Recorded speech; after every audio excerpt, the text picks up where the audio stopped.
The French president-elect Emmanuel Macron is beginning the process of forming a government following his victory in Sunday's vote. His startup political party, formed only a year ago, is also setting its sights on winning a majority in next month's parliamentary elections. The BBC's Arwa Barkallah is in Paris for us and joins us now. Arwa, we hear that Mr. Macron has been out on his first official duty today. What's he been up to? Hi, Peter. Well, this morning, Mr. Macron met President Hollande for the first time since being elected. They paraded by the Arc de Triomphe, which is just here, for the Victory Day and met veterans of war.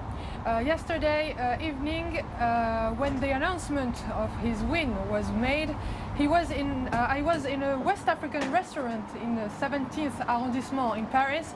I met some members of the African community.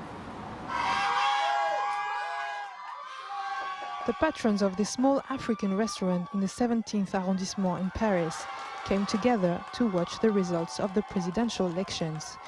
Many of them are pleased with the outcome. I think that it's a good result that Emmanuel Macron won. It's good news for all of us Africans living in France. The world is in a very bad place at the moment. So this is not the time to have someone else in power with negative views. I think it's a message of hope in this troubled world, where you get the feeling countries are closing in on themselves. And this is a new voice that says openness is possible, that living with others is possible, love is possible. Emmanuel Macron has praised France's cultural diversity, defending that an open multicultural society was a central component of his En Marche movement. In his victory speech last night, France's president-elect promised to unite the country after a divisive campaign that often saw those with foreign links blamed for the country's problem.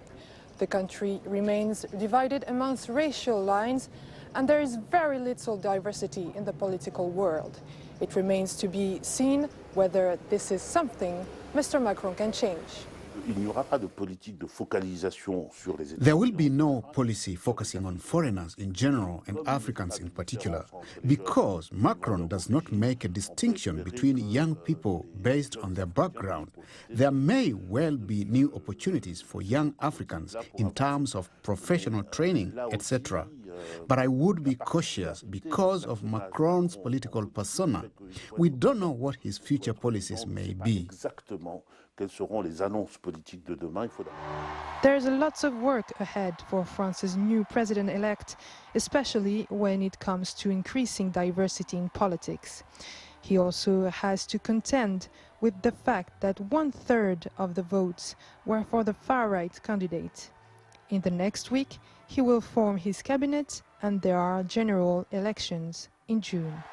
His choices may well reveal how high diversity is on his agenda.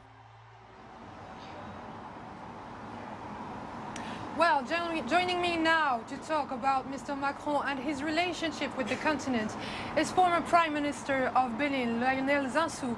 He's also supporting Emmanuel Macron. Good afternoon to you. Good afternoon. Thank you for joining us. Mr. Zinsou, so how did your relationship with Mr. Macron come about? You know, I was his colleague when he was an investment banker in the Rothschild Bank. Then I became a client. Then I became a friend.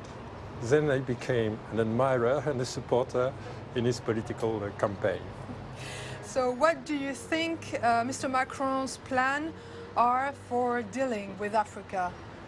I think that first he is one of the rare politicians in France with a real experience of daily life in Africa. For 6 months, he has worked in Nigeria.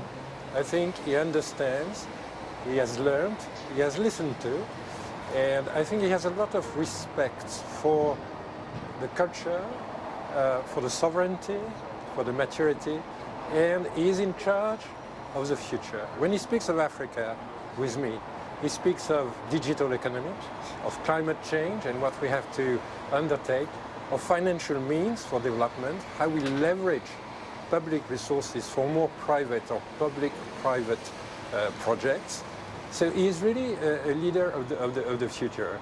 And I think that in terms of financial means, but more importantly, of mindset, we can build together a lot. Because he thinks it's very important for African growth if France can contribute to accelerating this growth. But it's also very important for French growth. And he has also a lot of respect for diasporas, for all the people in France. He considers being really members of the community and real French citizens with African roots, and really an asset, not only for the relationship with Africa, but for the relationship with the world. He is not a man closing the French economy, but opening it. Mr. Lionel Zinsou, former Prime Minister of Benin, thank you very much for being with us, Peter. I see. Many thanks, Arwa Barkallah there live from Paris.